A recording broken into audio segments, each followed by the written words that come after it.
biết là nó đến đâu. Cái này là cái ngang cách nhá. Cái dài 5 mét. Đủ 5 mét không? Nếu đủ. Mày có cho số em? Cho lên vai. Vâng, ok. Tôi cần hai bạn ăn ra đây photo một tí được không ạ? Yêu cầu là 5 ra đâu? Tất cả nam nữ vận động viên thi đấu môn đẩy gậy. Chị cho tôi bảo nhá. Bây giờ tôi sẽ phổ biến một chút trò chơi như này. Đó là sitting on đi.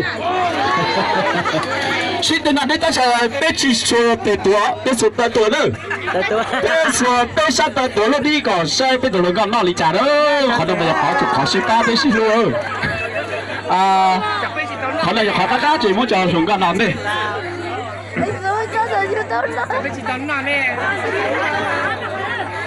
Cho mừng là thì á, nào là nào, vâng, một bạn nữa do phụ tôi nào, phụ phát nào nhanh lên nào, để nhanh nào, nhanh phụ phát bên này này, đặt cần đấy cho đồng chí Tùng làm nhanh nào. Một bạn làm trọng tài cho tôi nhá. Đồng chí ký làm trọng tài cho tôi nhá. Ta đang làm lên truyền hình đúng không ạ? Lên truyền hình SN à? Vậy là cho Trang này. Đồng chí làm trọng tài cho tôi phát nhá. Làm một khoảng độ 90 giây thôi, 1 phút rưỡi thôi.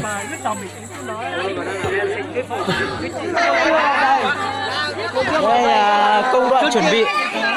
yêu cầu buộc dây cho nó đúng khoảng cách, đúng kích thước nhá, không được buộc ưu tiên nhá. Không, cái này hạ chân xuống dây hết dây à? Cái này Nó hạ đi đó. Mua lại. Phải hạ sắp xếp lại cái vị trí cái dây đi ạ. Trong dưới như tôi đang thấy thêm vị rất là ngon luôn. Chỗ này không đưa đâu. Nó nằm cái sàn đấy đến mệt. Cho cao lên đây, cho cao lên. Cho xuống ở dưới. Chính là để ra cưa. Yêu cầu hai đồng chí dưới cố định đi ạ. Đây ai cá xem nào, ai tháng nào cá đây. Các đồng chí buộc dây buộc cố định đi. Ôm cái sòng nó ăn nó lại chui xuống dưới này nhờ. Rồi. Để hết trơn xuống dưới đó xem nào. Trò chơi của tôi là phổ biến này nhá. Không phải nhất. Rồi mẹ chưa được gì đâu.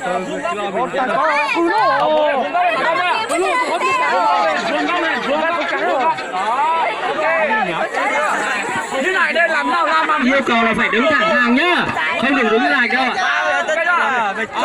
Bây giờ nào cho tôi nhá, là nhân hết trần phương các với mặt đất xem nào.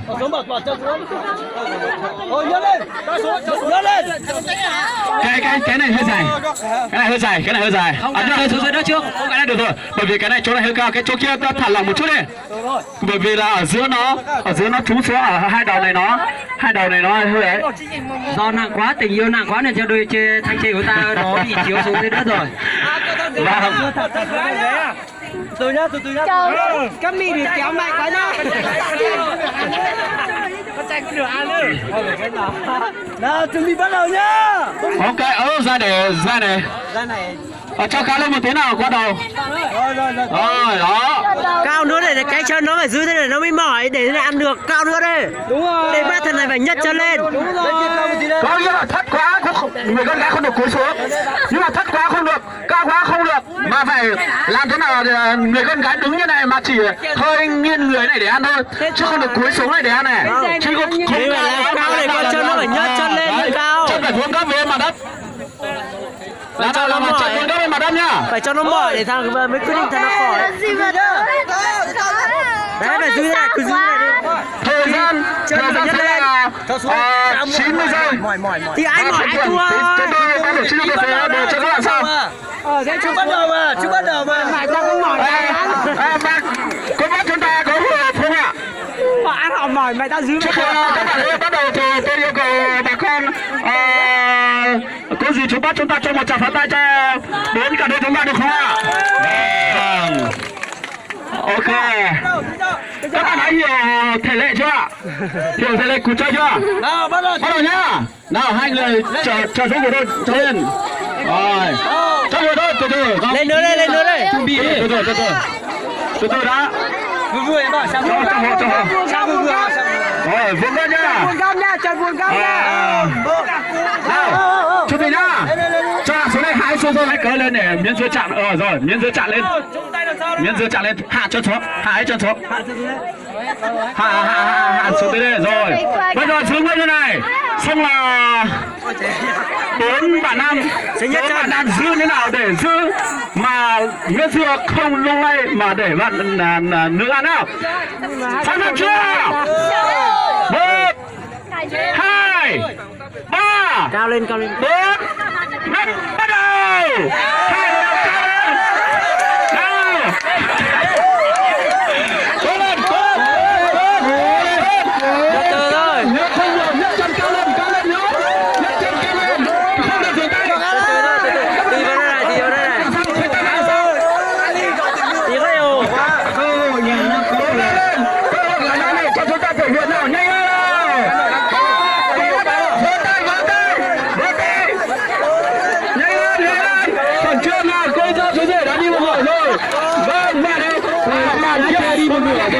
Bạn nữ không nhảy lên được rồi. Đó. Rồi. Kéo càng kéo cái chân cao lên thì phía trước càng dễ. Cố gắng lên. Thấy cái điều là Này, không được dùng tay. Bạn kia nhấc chân cao lên để vừa bạn ấy. Nào. Cố gắng lên. Nào, nhấc của khán giả là chúng ta đừng xa ra nhá. Không được dựa vào, không để đây. Bên này phòng kia này. Không được để ra rồi. Giang đã chơi hết 70 giây rồi này. Nhanh lên, còn 30 giây nữa nhá, miếng dưa nó còn nhiều lắm đấy. Nào, có thể nếu thời gian chưa đủ chúng ta để thêm 30 phút và 30 giây nữa. Nhanh lên, còn chưa, nhanh còn chưa mà. Nào, cố lên. Cố lên. Chúng tôi chạy chân chưa nổi nào. Chết đâu nó cao. cố gắng lên nào. Cố gắng lên. Nào, cố lên. Nào, miếng dưa không đi làm. Nhấc chân cao lên. Đang đố của mình là khoan được. Đây là người chiến thắng. Nhanh. Nhanh lên.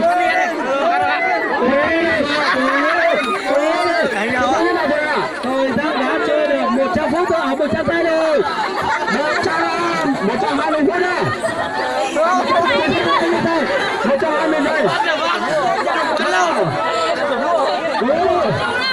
Còn 20 giây nữa. 20 giây, còn 20 giây nữa. 18, 17, 16, 15, 14, 13, 14, 9, vâng.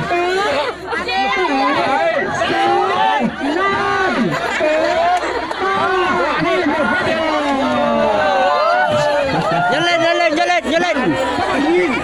Đứng lên ra chỗ. Đứng vị trí nào. Rồi, ok.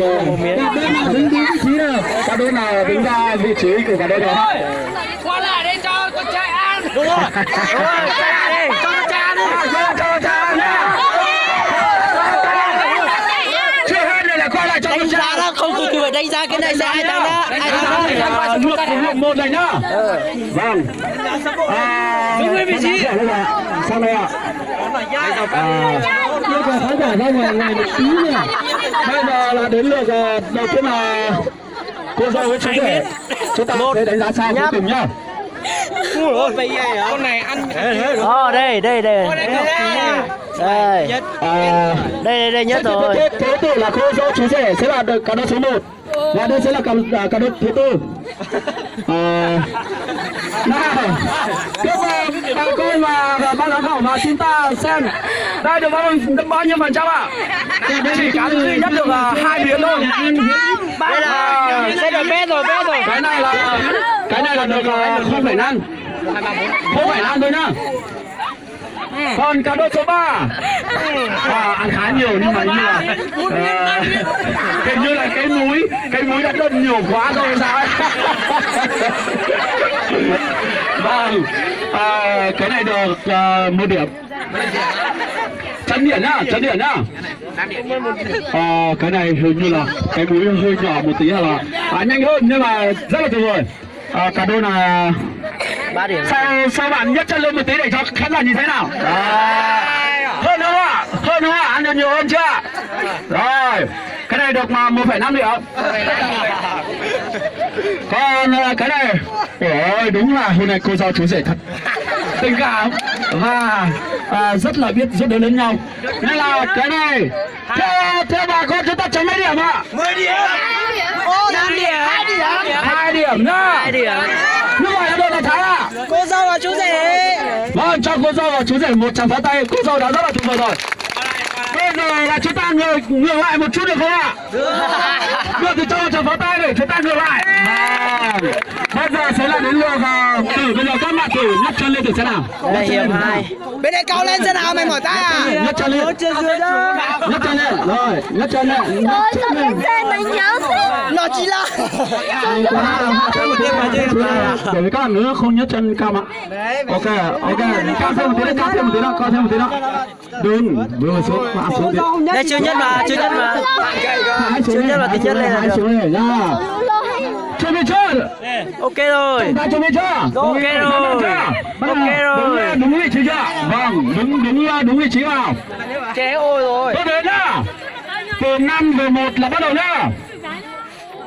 5 4 Hiểu ơi. 3 2 1 bắt đầu. Hai kéo chân lên. Nhấc chân lên.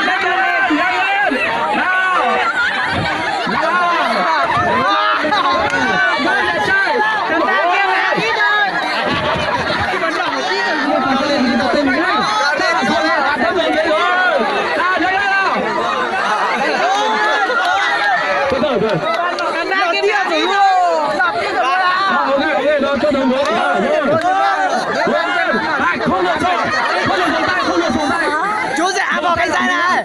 Bước vào để vào cái dây. Nắp phải xuống luôn. Xa thì có khổ xong cứ tí cho đâu. Xa có khổ nghe chiều trong cái đâu. Chia ra. Vào.